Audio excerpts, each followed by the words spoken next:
नमस्कार दोस्तों, राधे राधे। स्वागत है एक और मनोहर कथा में। आज की इस कथा में सुनेंगे हम भगवान श्री कृष्ण द्वारा सुदामा ब्राह्मण को वरदान।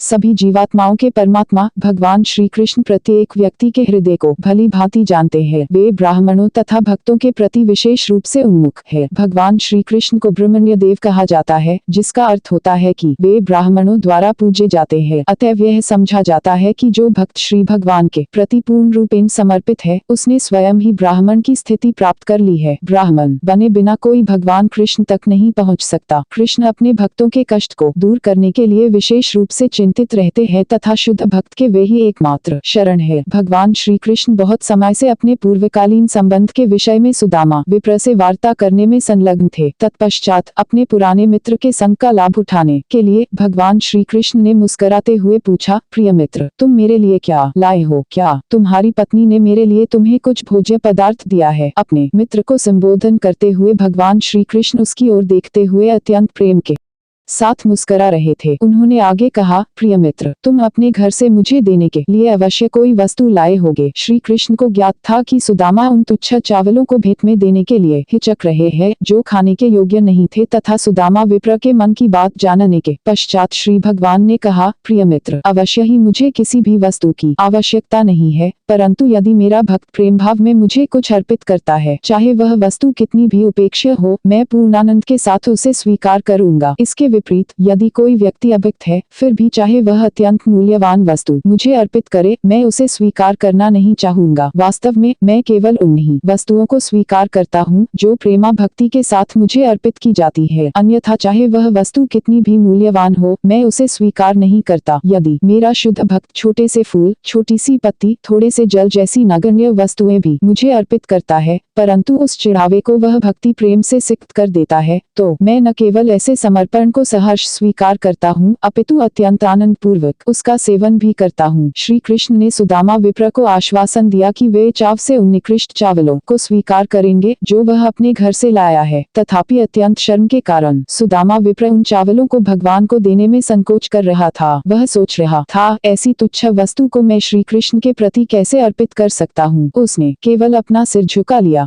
भगवान श्री कृष्ण प्रत्येक व्यक्ति के हृदय की सभी बातें जानते हैं। वे प्रत्येक व्यक्ति के संकल्पों एवं कामनाओं को जानते हैं। अतएव वे सुदामा विप्र का अपने पास आने का कारण जानते थे। उन्हें ज्ञात था कि अत्यंत दरिद्रता के कारण अपनी पत्नी के आग्रह पर वह उनके पास आया है। सुदामा को अपने अत्यंत प्रिय सहपाठी मित्र के रूप में स्मरण करते हुए वे समझ गए कि उनके प्रति सुदामा का प्रेम किसी भी भौतिक लाभ की आकांक्षा से दूषित नहीं है। श्री कृष्ण ने सोचा, सुदामा मेरे पास कुछ मांगने नहीं आया है, परंतु पत्नी के आग्रह करने पर विवश होकर वह केवल अपनी पत्नी को प्रसन्न करने के लिए मेरे पास आया है। अतएव कृष्ण ने निर्माण किया कि वे सुदामा विप्र को इतना अधिक भौतिक ऐश्वर्य देंगे जिसकी कल्पना स्वर्ग का राजा भी नहीं कर सकता। तत्पश्चात उन्होंने सुदामा के कंधे पर लटक रही चावल की पोटली छीन ली, जो कि चादर के एक कोने में बंधी हुई थी, और कहा, यह क्या है प्रिय मित्र, तुम मेरे लिए इतना बढ़िया स्वादिष्ट चावल लाए हो। उन्होंने सुदामा विप्र को प्रोत्साहित करते हुए कहा, मेरा विचार है कि चावल की इतनी मात्रा केवल मुझे नहीं अपितु संपूर्ण सृष्टि को संतुष्ट करेगी। इस कथन से यह समझा जाता है कि प्रत्येक वस्तु के मूल स्रोत भगवान श्री कृष्ण संपूर्ण सृष्टि के कारण है। जिस प्रकार वृक्ष की जड़ में पानी डालने से संपूर्ण वृक्ष के प्रत्येक भाग को पानी मिलता है, उसी प्रकार श्री कृष्ण को अर्पण की गई वस्तु को अथवा श्री कृष्ण के लिए किए गए किसी भी कार्य को सभी के लिए सर्वोच्च कल्याणकारी समझना चाहिए, क्योंकि ऐसे अर्पण को संपूर्ण सृष्टि में वितरित किया जाता है। श्री कृष्ण के प्रति प्रेम सभी जीवात्माओं में वितरित हो जाता है। जब श्री कृष्ण सुदामा विप्र के साथ वार्तालाप कर रहे थे, तब उसकी पोटली में से उन्होंने चावल का एक ग्रास खाया, और जब उन्होंने दूसरा ग्रास खाने का प्रयास किया तो भाग्य लक्ष्मी रुक्मिणी देवी ने श्री कृष्ण का हाथ पकड़ लिया। श्री कृष्ण के हाथ का स्पर्श करने के पश्चात रुक्मिणी ने कहा, श्री भगवान, चावल का यह एक ग्रास उसके अर्पणकर्ता को इस जीवन में और अगले जीवन में इतना अधिक ऐश्वर्यवान बनाने के लिए पर्याप्त है। भगवान, आप अपने भक्त के प्रति इतने उदार है।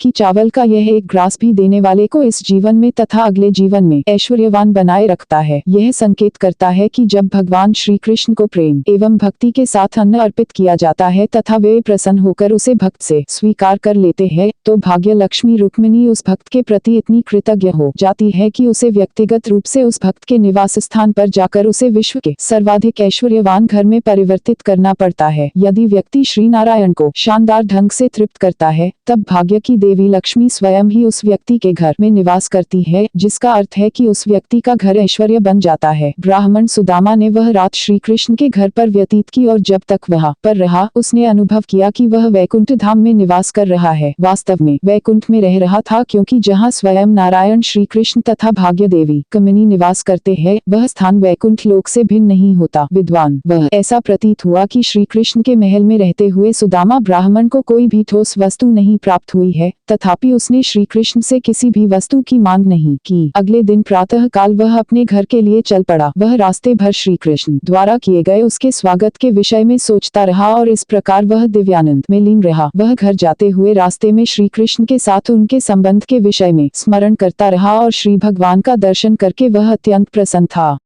ब्राह्मण इस प्रकार स्मरण करने लगा, भगवान श्री कृष्ण के दर्शन करना अत्यंत सुखद है, क्योंकि वे ब्राह्मणों के प्रति सर्वाधिक समर्पित है। ब्राह्मण संस्कृति के कितने महान प्रेमी हैं वे स्वयं परब्रह्म है, तथापि वे ब्राह्मणों के साथ आदान प्रदान करते हैं। वे ब्राह्मणों का इतना आदर करते हैं कि उन्होंने मेरे समान दरिद्र ब्राह्मण को अपने हृदय से लगा लिया, जबकि वे रुक्मिणी देवी के अतिरिक्त अन्य किसी को अपने हृदय से नहीं लगाते। मुझ जैसे दरिद्र पापी ब्राह्मण एवं भगवान के बीच क्या तुलना की जा सकती है, जो भाग्य देवी के एकमात्र शरण है। तथापि मुझे ब्राह्मण मानकर उन्होंने सहर्ष अपनी दोनों दिव्य भुजाओं से मेरा आलिंगन किया। श्री कृष्ण मेरे साथ इतने उदार थे कि उन्होंने मुझे उसी शैया पर बैठने का अवसर दिया जिस पर भाग्य देवी विश्राम करती है। उन्होंने मुझे अपना वास्तविक भ्राता माना। अपने प्रति उनके समर्पण की प्रशंसा मैं किस प्रकार कर सकता हूँ। जब थक गया था, तब भाग्य देवी श्रीमती रुक्मिणी देवी अपने हाथ में चामर पकड़कर हवा करने लगी। उन्होंने श्री कृष्ण की प्रथम पत्नी के रूप में अपनी श्रेष्ठ स्थिति का कभी ध्यान नहीं किया।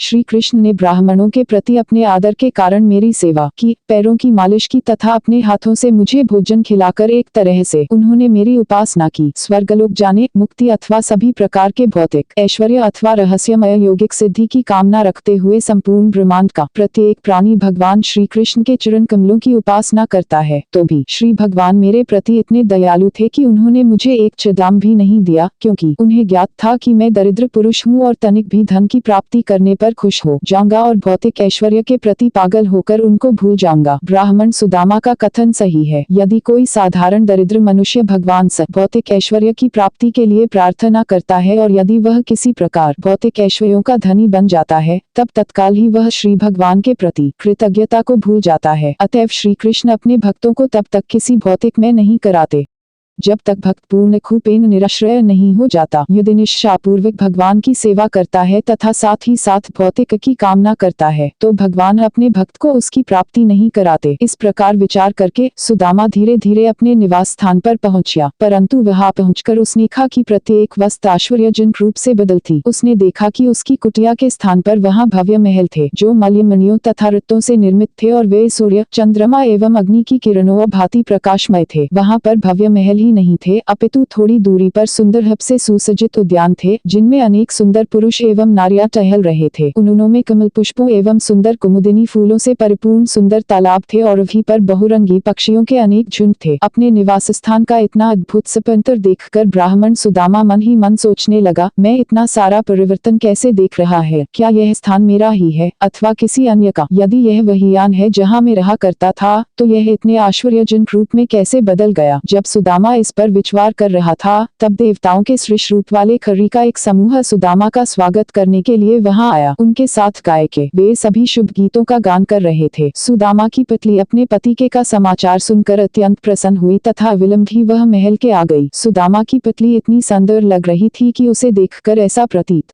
सुदामा का स्वागत करने के लिए स्वयं भाग्यदेवी आई है। जैसे ही अपने पति को अपने सामने पाया वैसे ही उसके नेत्रों से प्रसन्नता के आंसू बहने गए और उसकी आवाज इतनी रुद्ध हो गई कि वह अपने पति को संबोधन कर सकी। आनंद में उसने केवल अपने नेत्र बंद कर लिए, परंतु अत्यंत के साथ वह अपने पति के सम्मुख झुक गई तथा मन ही मन उसने का आलिंगन करने का विचार किया। वह स्वर्ण कंठाभरण एवं आभूषण आसुसज्जित थी तथा दासियों के बीच खड़ी वह किसी देवता की पुतली के अभी विमान से उतरी हो। सुदामा अपनी पली दर में देखकर चकित हो गया और अत्यंत करुणा के साथ चेनापी के महल में प्रवेश हुआ। सुदामा नीलसेन अपने चकित कक्ष में प्रवेश किया थी। उसने देखा कि वह कक्ष नहीं अपितु स्वर्ग के राजा का निवास स्थान था।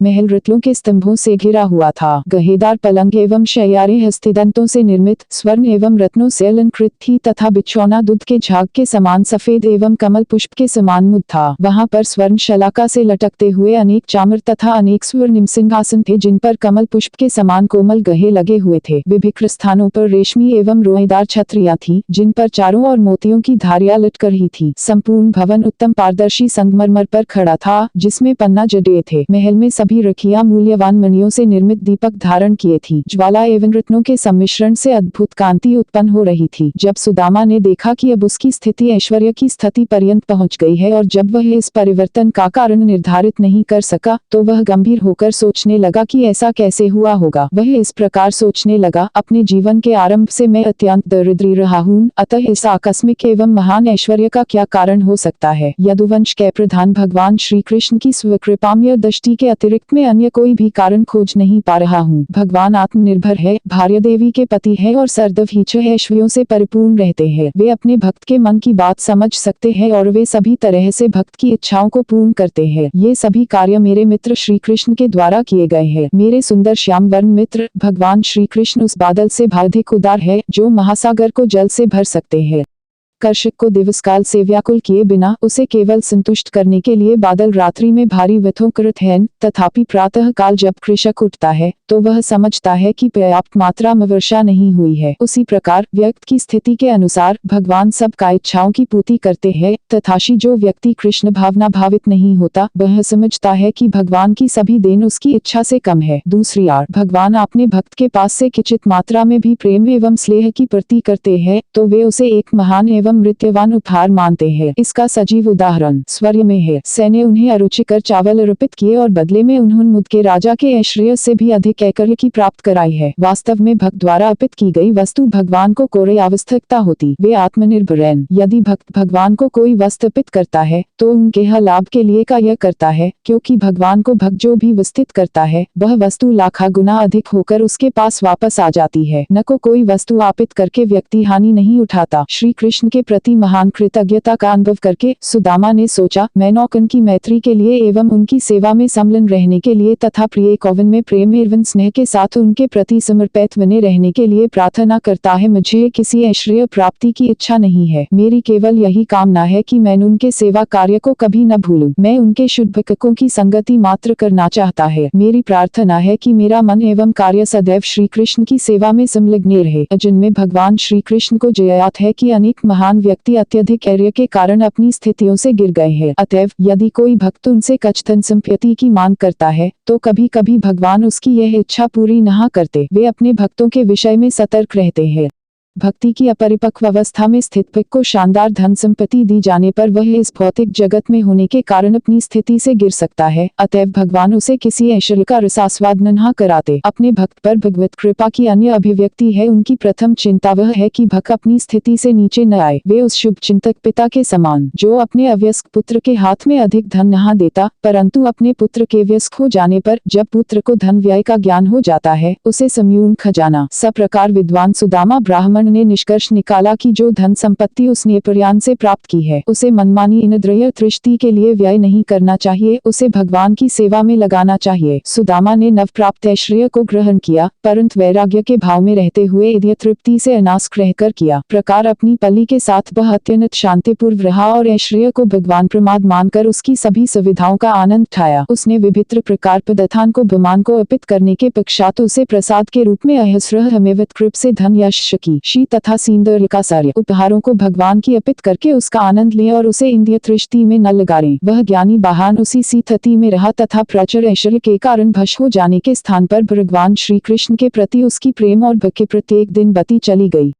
भौतिक ऐश्वर्य उपयोगिता के अनुसार पदच्युति एवं उत्थान का कारण हो सकता है। यदि इंद्रियष्टि के लिए ऐश्वर्य का उपयोग किया जाता है तो वह पदच्युति का कारण है, और यदि उसका उपयोग भगवान की सेवा के लिए किया जाता है तो वह उत्थान का कारण है। विप्र के साथ श्री कृष्ण के संबंध से यह स्पष्ट है कि भगवान उस व्यक्ति से अत्यंत प्रसन्न होते हैं जो ब्राह्मणोचित गुण धारण किए हुए होता है। अवश्य ही सुदामा विप्र के समान गुणी ब्राह्मण श्री कृष्ण का भक्त होता है। अतः कहा जाता है ब्राह्मणो वैष्णव, कोई भी ब्राह्मण गुणी वैष्णव होता है। अथवा कभी कभी कहा जाता है ब्राह्मणः पंडितः, पंडित का अर्थ होता है अत्यंत विद्वान व्यक्ति। ब्राह्मण मूर्ख अथवा अशिक्षित नहीं हो सकता। अतएव ब्राह्मणों के दो विभाग है, वैष्णव तथा पंडित। जो केवल विद्वान है वे पंडित है, परंतु भगवद भक्त अथवा वैष्णव नहीं। भगवान श्री कृष्ण उनसे विशेष रूप से प्रसन्न नहीं होते। विद्वान ब्राह्मण बनना ही भगवान को आकर्षित करने के लिए पर्याप्त नहीं है। ब्राह्मण को श्रीमद् भगवद गीता एवं श्रीमद् भागवत जैसे साहित्य के कथनानुसार उनका आवश्यकतानुसार ठीक प्रकार से गुणी ही नहीं होना चाहिए, अपितु उसी के साथ साथ उसे भगवान श्री कृष्ण का भक्त भी होना चाहिए। इसके उत्कृष्ट उदाहरण सुदामा विप्र है। वे सभी प्रकार के भौतिक आनंद से अनासक्त गुणी ब्राह्मण थे, परंतु उसा के साथ साथ भगवान श्री कृष्ण के महान भक्त भी थे। सभी यजों एवं तपों के भाका सुदामा विप्र जैसे ब्राह्मण भगवान श्री कृष्ण के अति प्रिय है, और श्री कृष्ण वास्तविक व्यवहार से हमने देखा है कि वे ऐसे अराहन को कितना पसंद कर।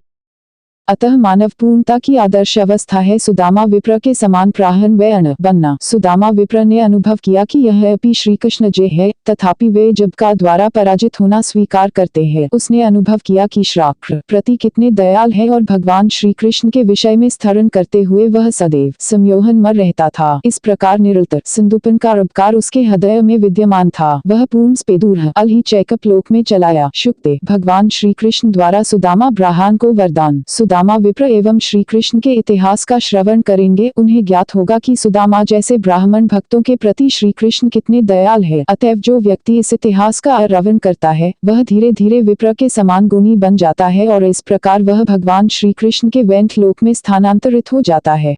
इस प्रकार लीला पुरुषोत्तम भगवान श्री कृष्ण के अंतर्गत भगवान श्री कृष्ण सुदामा ब्राह्मण को वरदान नामक 81वें अध्याय का भक्ति वेदांत तात्पर्य पूर्ण हुआ। ये कथा सुनने के लिए आपका बहुत बहुत धन्यवाद। अगर कथा अच्छी लगी हो तो वीडियो को लाइक, शेयर और चैनल को सब्सक्राइब जरूर करें।